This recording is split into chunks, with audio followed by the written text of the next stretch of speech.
Hey friends, in this video we are going to study about the process of glycolysis. Now, what is glycolysis?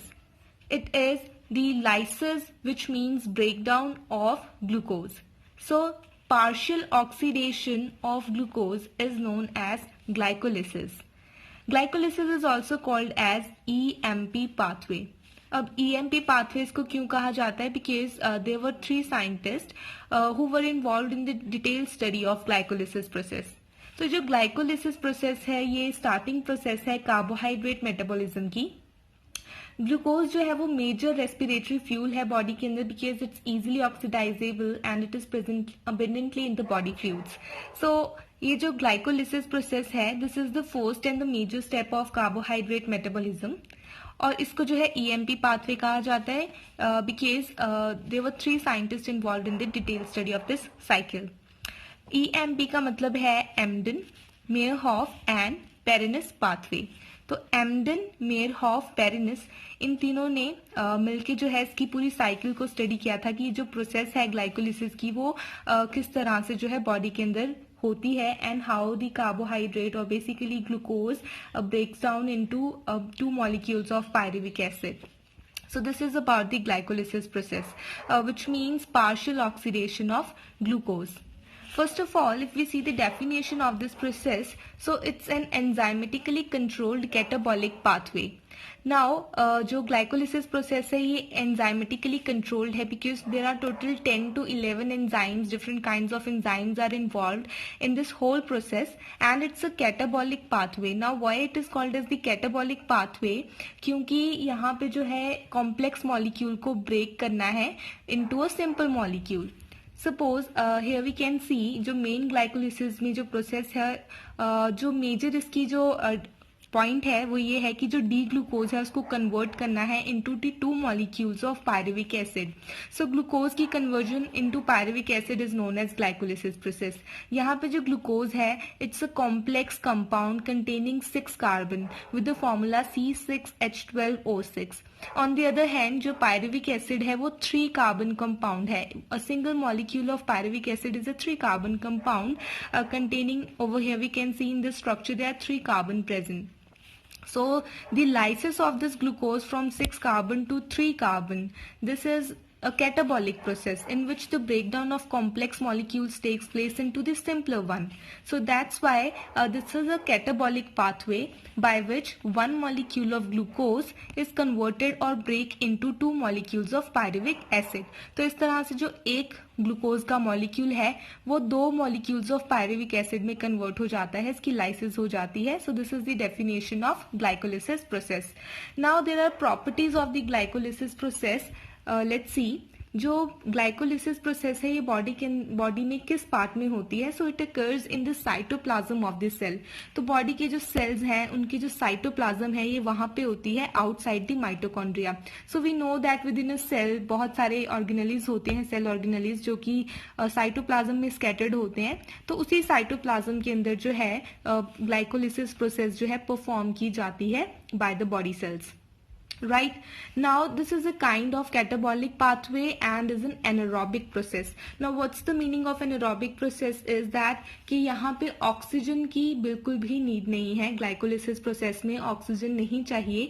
Glucose जो है वो partial oxidation show करेगा या glucose जो है partially oxidise होकर 2 molecules of pyruvic acid में convert हो जाता है. यहाँ पे ऑक्सीजन की बिल्कुल भी नीड नहीं होती है विच मीन्स कि ये जो प्रोसेस है ग्लाइकोलिसिस प्रोसेस के लिए ऑक्सीजन रिक्वायर्ड नहीं है.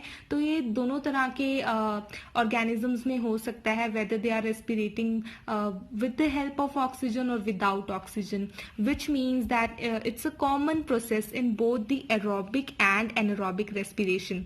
तो मतलब कि those organism those which respire without oxygen and also those which respire with oxygen, aerobic as well as anaerobic respiration दोनों ही तरह के मोड में जो है ग्लाइकोलिसिस प्रोसेस परफॉर्म होती है. So glycolysis process is the common pathway जो कि हर एक ऑर्गेनिज्म के अंदर मिलता है and it is suppressed by the presence of oxygen. जो ग्लाइकोलिसिस प्रोसेस है उसको ऑक्सीजन नहीं चाहिए, तो अगर ग्लाइकोलिसिस प्रोसेस में ऑक्सीजन आ जाती है तो ये जो ग्लाइकोलिसिस प्रोसेस है ये स्लो हो जाती है या सप्रेस हो जाती है, and this thing is called as the Pasteur effect. So it's an anaerobic process, it's a catabolic pathway, it's an enzymatically controlled catabolic pathway, and it's common in both aerobic as well as anaerobic respiration, and it is suppressed by the presence of oxygen, which is called as the pasture effect. Now the third thing is कि हमें पता है कि glycolysis का main काम है glucose को convert करना into 2 molecules of pyruvic acid. यहाँ पे जो pyruvic acid बन जाता है, तो pyruvic acid के बाद we have two conditions, whether the organism is respiring by aerobic mode और एनारोबिक मोड. तो अगर एनारोबिक मोड में रेस्पिरेशन हो रही है तो उस टाइम पे पायरुविक एसिड का क्या होगा. Let's see, under anaerobic condition के टाइम पे जो है पायरुविक एसिड वो कन्वर्ट हो जाता है लैक्टिक एसिड में या इथेनॉल में. अगर लैक्टिक एसिड में कन्वर्ट होता है तो ये केस जो है मेमेलियंस टिश्यू में देखा जाता है, जैसे कि मसल सेल्स में. तो जो क्रैमिंग की कंडीशन होती है, जब हैवी एक्सरसाइजेस कर लेते हैं तो उस टाइम पे जब ऑक्सीजन डिमांड और ऑक्सीजन सप्लाई पूरी तरह से कंप्लीट नहीं हो पाती है तो जो पायरुविक एसिड है वो कन्वर्ट हो जाता है into lactic acid in mammalians tissue, example muscle cells. लेकिन अगर यही चीज अगर यीस्ट में करवाएंगे by fermentation, then it will leads to the formation of ethanol. यानी कि जो पायरुविक एसिड की फॉर्मेशन होती है with the help of glycolysis, वो एनारोबिक कंडीशन में यानी कि ऑक्सीजन की एब्सेंस में या तो लैक्टिक एसिड में कन्वर्ट हो जाएगा या इथेनॉल में. द कंडीशन इसकी लैक्टिक एसिड बनेगा मेमेलियंस टिश्यू में जैसे कि मसल सेल्स, और जो इथेनॉल है उसकी फॉर्मेशन होगी यीस्ट में बाय फर्मेंटेशन. लेकिन अगर पायरुविक एसिड जो है वो एरोबिक कंडीशंस में बनता है, यानी कि पायरुविक एसिड जो है उसके पास फर्दर ऑक्सीजन अवेलेबल है, तो उस टाइम पे जो है पायरुविक एसिड कन्वर्ट हो जाता है एसिटाइल कोएंजाइम ए में, जो कि एंटर करता है क्रैब साइकिल और we can say tricarboxylic acid cycle in the mitochondria of this cell. Right, and this thing I can show you with the help of a diagram over here. We can see this is a diagram of how pyruvic acid gets converted into 3 different products on the basis of the condition whether it's anaerobic or aerobic. So first of all, let's see that the main process which is glycolysis. तो glycolysis process का जो main काम है वो ये है कि वो डी ग्लूकोज को कन्वर्ट करेगा into 2 पायरुवेट या 2 पायरुविक एसिड मॉलिक्यूल्स के अंदर. तो ये जो है मेजर प्रोसेस है यहाँ से यहाँ तक का ग्लाइकोलिसिस का. लेकिन ये जो पायरुवेट है वो आगे क्या करेगा, ये डिपेंड करता है कि वो एरोबिक रेस्पिरेशन के थ्रू है, ऑर्गेनिज्म जो है वो एरोबिकली रेस्पिरेट कर रहा है या anaerobically. In case of humans we respirate with the help of oxygen, we require oxygen, so we show aerobic respiration. तो हमारे केस में 2 कंडीशन हो सकती है. इन केस ऑफ ह्यूमंस और इन केस ऑफ मैमल्स क्या होगा कि जो 2 पायरुवेट मॉलिक्यूल्स हैं under anaerobic condition in case of heavy exercises like we can say, तो जो 2 पायरुवेट मॉलिक्यूल है वो कन्वर्ट हो जाएगा into 2 lactic acid in the mammalians tissue in muscle cells as I have already told you now. और अगर in case of हम yeast देखते हैं जैसे कि फर्मेंटेशन, जहां पे जो है पायरुविक एसिड को कन्वर्ट किया जाता है into 2 ethanol plus 2 carbon dioxide. So जो मेजर प्रोडक्ट है वो यहाँ पे है इथेनॉल, या हम इसे इथाइल अल्कोहल भी बोल सकते हैं. सो इथेनॉल या लैक्टिक एसिड की फॉर्मेशन होती है under anaerobic condition of pyruvate molecule और पायरुविक एसिड. अगर एरोबिक कंडीशन है तो उस टाइम पे there is the formation of 2 molecules of acetyl coenzyme A which enters the TCA cycle और we can say carboxylic acid cycle or Krebs cycle in the mitochondria of the cell. So this is the different step which we will study later. But right now हमारा main focus है कि हमने देखना है कि D glucose जो है या ग्लूकोज एक सिंगल मॉलिक्यूल जो है ग्लूकोज का वो किस तरह से 2 मॉलिक्यूल्स ऑफ पायरुविक एसिड में कन्वर्ट होता है. So this is about the introductory part of glycolysis. Now the main thing is कि जो ग्लाइकोलिसिस जो पूरा का पूरा साइकिल है ग्लाइकोलिसिस का, उसको 2 पार्ट्स में या 2 फेजेस में डिवाइड कर दिया गया है, which is the preparatory phase and pay off phase. Now preparatory phase is called as the energy spending phase, while pay off phase is called as energy conserving phase. Now what's the reason behind this, ये हमें तभी पता चलेगा अगर हम cycle को पढ़ेंगे. So here this is the diagram of the cycle of glycolysis. तो ये जो है इसमें हम दिखाते हैं कि किस तरह से जो है glucose molecule which is having 6 carbon gets converted into finally into 2 molecules of pyruvate or 2 molecules of pyruvic acid containing 3 carbon in the each molecule. So this is the whole cycle of glycolysis as you can see. And it starts with the glucose. यहाँ पे glucose का ये जो है structure है, this is the pyranose ring form of glucose which we can see, and this is the first position of carbon, second position, third, fourth, fifth, and this is the sixth position of carbon, right? So this is the glucose molecule which gets converted into glucose 6-phosphate, and we can see over here there is a consumption of energy in the form of ATP molecule, and which gives out ADP in the presence of enzyme hexokinase, and this is the magnesium 2 positive which act as a cofactor, or we can say as an activator, right? Next, glucose 6-phosphate. Here we can see this is the same structure as of glucose, but over here in the 6th position of this carbon we can see that the H hydrogen is replace by the phosphorus.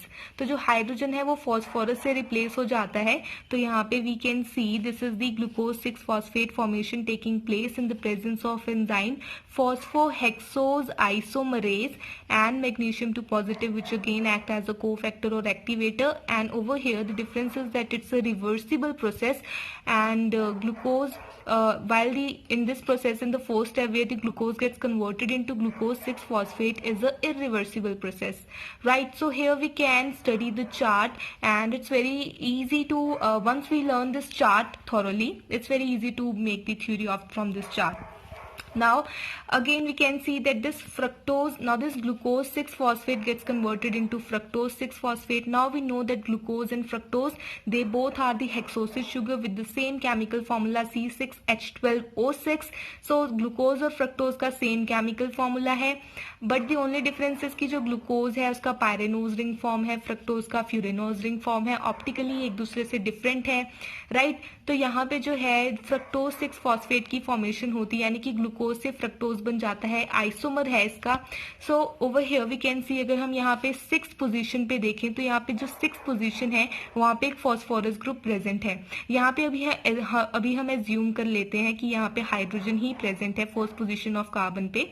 तो उस time पे अगर हम यहाँ पे hydrogen लगा देंगे तो this will become fructose 6-phosphate का स्ट्रक्चर.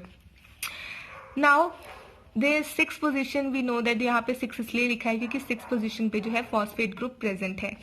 अगेन यहाँ जो प्रोसेस है फ्रक्टोज 6-phosphate की, उसको कन्वर्ट होना है into another molecule which is the fructose 1,6-biphosphate. अब यहाँ पे 1,6-biphosphate का मतलब है 1st position of carbon and 6th position of carbon, दोनों ही पोजीशंस पे जो है फॉस्फोरस ग्रुप प्रेजेंट है.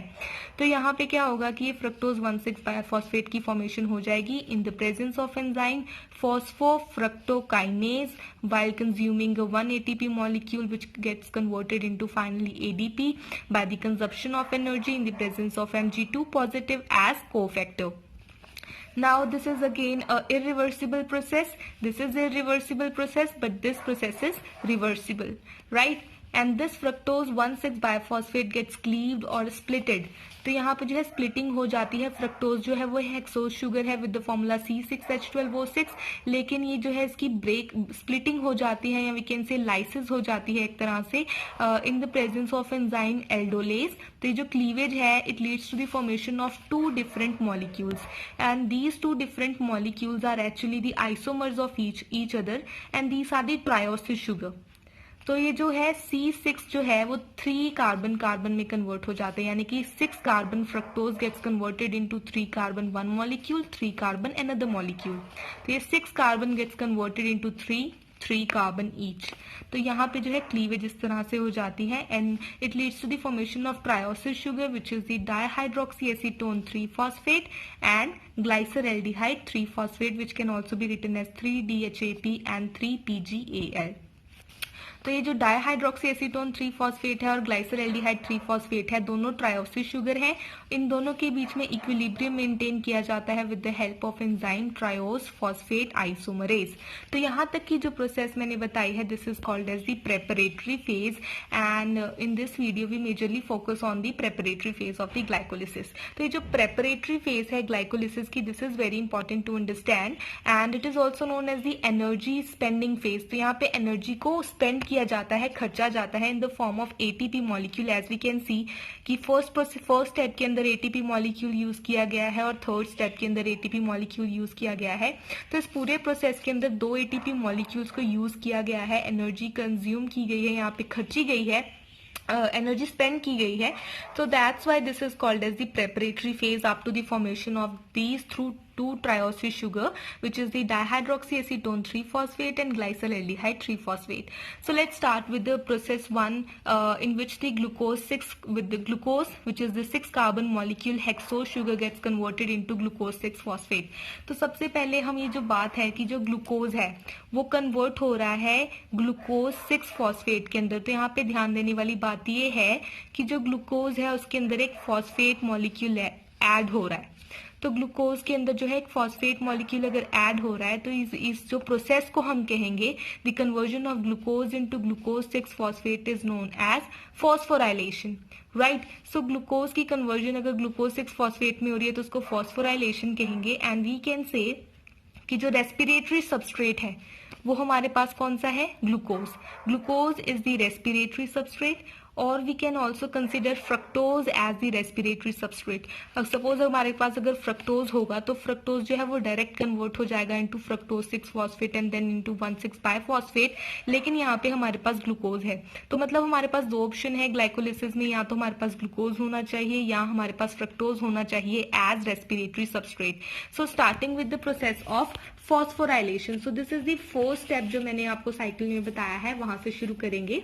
सो phosphorylation is the first step in which the respiratory substrate glucose or fructose it is obtained by the hydrolysis of starch or sucrose. तो ध्यान देने वाली बात अब यहाँ पे ये आती है कि जो हम खाते हैं वो हमें पहले कंसिडर करना है. तो अगर हम कार्बोहाइड्रेट लेते हैं बॉडी के अंदर तो हम उसको दो फॉर्म्स में लेते हैं, या तो हम उसको स्टार्च की फॉर्म में ले लेंगे या सुक्रोज की फॉर्म में या बाकी डाइसेक्राइड शुगर्स की फॉर्म में.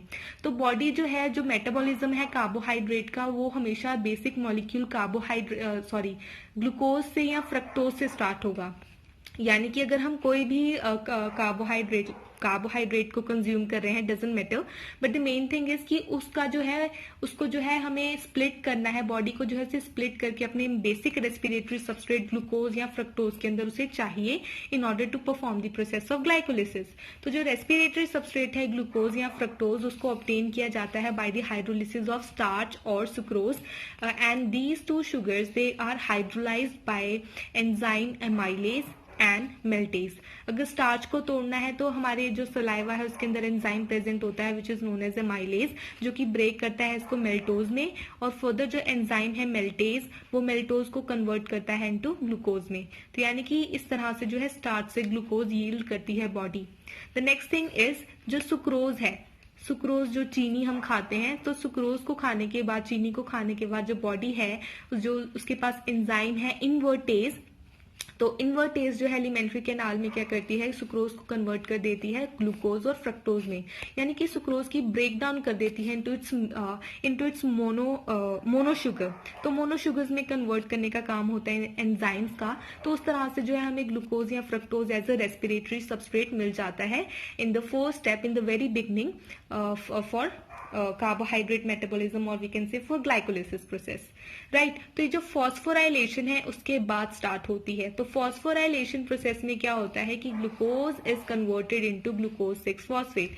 As we have seen in this diagram that the glucose gets converted into glucose 6-phosphate.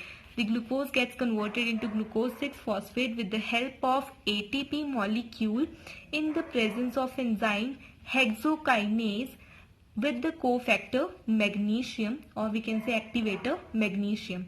तो यहाँ पे ये जो प्रोसेस है, इस पूरी प्रोसेस को जो है फॉस्फोराइलेशन प्रोसेस कहा जाता है with the help of enzyme hexokinase. ये जो है पहली स्टेप होती है. Now one another thing that I would like to add कि जो हेक्सोकाइनेज एंजाइम है वो पूरी बॉडी के अंदर प्रेजेंट है, लेकिन जो लीवर है स्पेसिफिकली उसके अंदर जो एंजाइम प्रेजेंट है उसको कहा जाता है glucokinase. So glucokinase is the enzyme which is present in the liver, और ये एंजाइम जो है ये अलग तरह से फंक्शन करता है अनलाइक हेक्सोकाइनेज. अब बात क्या होती है कि जब ग्लूकोज कन्वर्ट हो जाता है इनटू ग्लूकोज 6-phosphate में, तो हमें पता है कि एक न्यू फॉस्फोडाइस्टर बॉन्ड जो है वो बन जाता है. So a new phosphodiester bond is formed.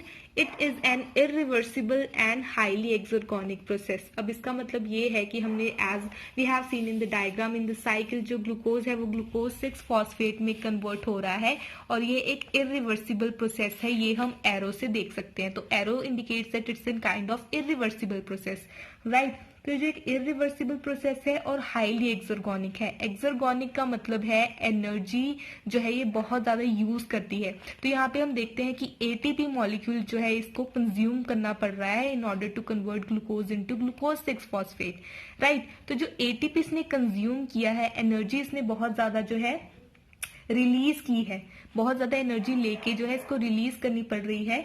So that's why it's a kind of exergonic process. Exergonic process is majorly known as energy releasing process.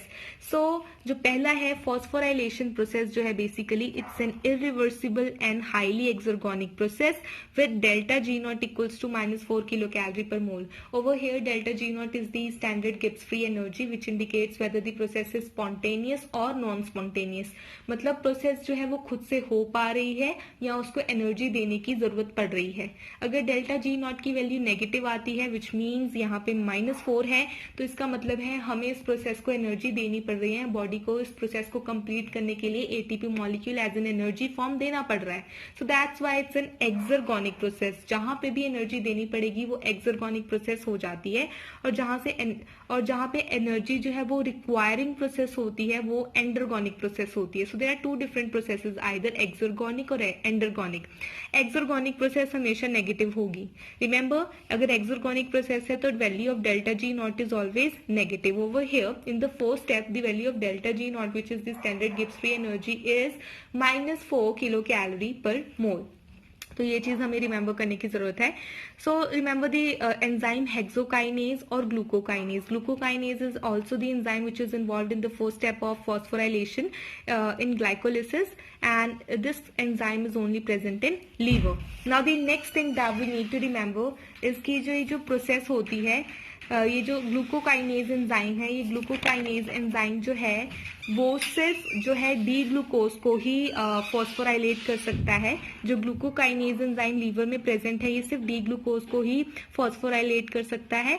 लेकिन जो हेक्सोकाइनेज एंजाइम है, hexokinase enzyme catalyses the phosphorylation of number of hexoses sugars like D glucose, D fructose, D mannose, D galactose. तो जितने भी hexoses sugar है, hexokinase का enzyme है उन्हें कैटालाइज करना, उनको फॉस्फोराइलेट करवा देना, यानी कि ग्लूकोज 6 फॉस्फेट बना देना, fructose 6 phosphate, mannose 6 phosphate, galactose 6 phosphate. तो इस तरह से ये हेक्सोकाइनेज एंजाइम कर सकता है। लेकिन हेक्सोकाइनेज एंजाइम की ड्रॉबैक ये है कि it gets inhibited by the high concentration of glucose 6 phosphate. तो hexokinase gets inhibited by high concentration of glucose 6 phosphate, while glucokinase enzyme which is only present in liver, it can phosphorylase only D glucose। सबसे पहले उससे सिर्फ D glucose को ही D glucose 6 phosphate में convert कर सकता है। and the second thing is that it is not inhibited by glucose 6 phosphate unlike hexokinase। तो hexokinase inhibit हो जाता है by glucose 6 phosphate by high concentration of glucose 6 phosphate, while glucokinase is not inhibited by glucose 6 phosphate. तो ये हमने first step देख लिया है, जो कि हमें पता चलता है कि किस तरह से जो है glucose gets converted into glucose 6 phosphate. अभी जो ग्लूकोज 6 फॉस्फेट बना है ये क्यों बना है, क्या जरूरत है ग्लाइकोलिसिस प्रोसेस में, तो ये हम पढ़ेंगे। So let's study the significance. अब सिग्निफिकेंस ये है कि जो ग्लूकोज 6 फॉस्फेट है ये एक तरह से लॉकिंग डिवाइस की तरह एक्ट करता है। अभी लॉकिंग डिवाइस की तरह क्यों है, हमें पता है कि जो ग्लाइकोलिसिस प्रोसेस है that occurs in the cytoplasm of the cell outside the mitochondria. But the thing is कि जो ग्लूकोज है वो सेल मेम्ब्रेन को पास आउट कर जाता है, यानी कि ग्लूकोज जो है एक सेल से निकल के दूसरे सेल में या सेल से इंटरसेल्युलर स्पेसेस में चला जाता है आराम से, because glucose is permeable through the cell membrane. Here we can see it's a locking device by which glucose is trapped in the form of glucose 6 phosphate in the cytoplasm of the cell। तो glucose 6 phosphate जो है एक तरह से cytoplasm में trap हो जाता है सेल के, क्योंकि जो सेल मेम्ब्रेन है, cell membrane is impermeable to glucose 6 phosphate, यानी कि ग्लूकोज 6 फॉस्फेट सेल से बाहर नहीं निकल सकता है, वो ट्रैप हो जाता है साइटोप्लाज्म में। लेकिन permeable to glucose which means कि अगर सेल मेम्ब्रेन से ग्लूकोज बाहर जा सकता है लेकिन ग्लूकोज 6 फॉस्फेट बाहर नहीं जा सकता। तो इस तरह से जो है बॉडी के जो सेल्स हैं वो ग्लूकोज 6 फॉस्फेट अपने अंदर ट्रैप कर लेते हैं, and that's why glucose 6 phosphate act as a locking device. Also, this is the major reason कि glucose 6-phosphate occupies the central position in various metabolic pathway. तो यही रीजन है कि जो glucose 6-phosphate है ये ट्रैप हो जाता है सेल के अंदर, साइटोप्लाज्म के अंदर सेल के, तो that's why it occupies the central position in various metabolic pathway. So जो पहला स्टेप है हमने जो पढ़ा है ग्लूकोज की conversion into glucose 6-phosphate that occurs with the consumption of 1 ATP molecule in the presence of hexokinase enzyme and magnesium to positive as cofactor और activator. Hexokinase जो है बॉडी के अंदर प्रेजेंट होता है, लेकिन ग्लूकोकाइनेज एक और एंजाइम है जो कि लीवर के अंदर ही प्रेजेंट होता है, एंड ADP जो है वो बाहर निकल जाता है जब कंजप्शन ऑफ एनर्जी यहाँ से ATP की फॉर्म में हो जाती है. So this is the fourth step of glycolysis. In the next video, we are going to study the other steps of the preparatory phase of glycolysis. I hope that you liked this video. And if you did, then please don't forget to like, subscribe, share, comment. Thank you.